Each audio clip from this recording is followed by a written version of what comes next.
1500 kilometre ദൂരെ വരെ പ്രഹരിക്കാൻ ശേഷിയുള്ള ഒരു മാരക മിസൈൽ ഇന്ത്യയുടെ DRDO ഇപ്പോൾ അത് തയ്യാറാക്കിയിരിക്കുകയാണ് എന്ന് നമുക്ക് മനസ്സിലാകുന്നു. ഇന്ത്യ ഹൈപ്പർസോണിക് LRASHM മിസൈൽ എന്നാണ് ഈ മിസൈലിന്റെ പേര്.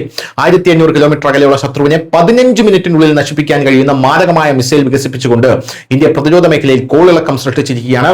ഇന്ത്യൻ നാവികസേനയ്ക്കായി പ്രതിരോധ ഗവേഷണ വികസന സംഘടന DRDO പ്രത്യേകം വികസിപ്പിച്ചെടുത്ത ഈ മിസൈലിന്റെ പേര് LRASHM, അതായത് launch range anti ship missile എന്നാണ്. ജനുവരി 26 ഇന്ത്യയുടെ പുതിയ ഹൈപ്പർസോണിക് ശക്തി ലോകം കാണുമെന്ന് റിപ്പോർട്ട് പറയുന്നു. അതായത് റിപ്പബ്ലിക് ദിനത്തിൽ ഡൽഹിയിൽ നടക്കുന്ന കർത്തവ്യപാത പരേഡിൽ ഈ മിസൈൽ പ്രദർശിപ്പിക്കും. ശത്രുക്കൾക്ക് പോലും പിടിക്കാൻ കഴിയാത്ത വേഗതയിലാണ് ഈ മിസൈൽ പ്രവർത്തിക്കുന്നതെന്ന് DRDO project director A. Prasad Goud പറഞ്ഞു. അതുകൊണ്ടാണ് ഇതിനെ കടൽ യുദ്ധത്തിന് ഗെയിം ചേഞ്ചർ എന്ന് വിളിക്കുന്നത്. 1500 കിലോമീറ്റർ ദൂരപരിധിയുള്ളതിനാൽ ശത്രു യുദ്ധക്കപ്പലുകളെ ലക്ഷ്യം വെക്കാൻ ഇതിന് കഴിവുണ്ട്. കടലിൽ എവിടെയെങ്കിലും ഒരു ഭീഷണി ഉണ്ടെങ്കിൽ ഇന്ത്യൻ നാവികസേനയ്ക്ക് ഈ മിസൈൽ ഉപയോഗിച്ച് ശത്രുവിന് വെറും 15 മിനിറ്റിനുള്ളിൽ മുക്കാൻ കഴിയും. വ്യത്യസ്ത തരം പേലോഡുകളും വാർഹെഡുകളും വഹിക്കാൻ കഴിവുള്ളതിനാൽ ചെറുതോ വലുതോ ആയ യുദ്ധക്കപ്പലുകളെ ലക്ഷ്യം വെക്കാൻ ഇതിന് കഴിയുമെന്നുള്ളതാണ് പ്രധാനപ്പെട്ട കാര്യം. LRASHM ഒരു ഹൈപ്പർസോണിക് ഗൈഡഡ് മിസൈലാണ്. മിസൈലുകൾ ശബ്ദത്തെക്കാൾ വളരെ വേഗത്തിൽ പറക്കുന്നു.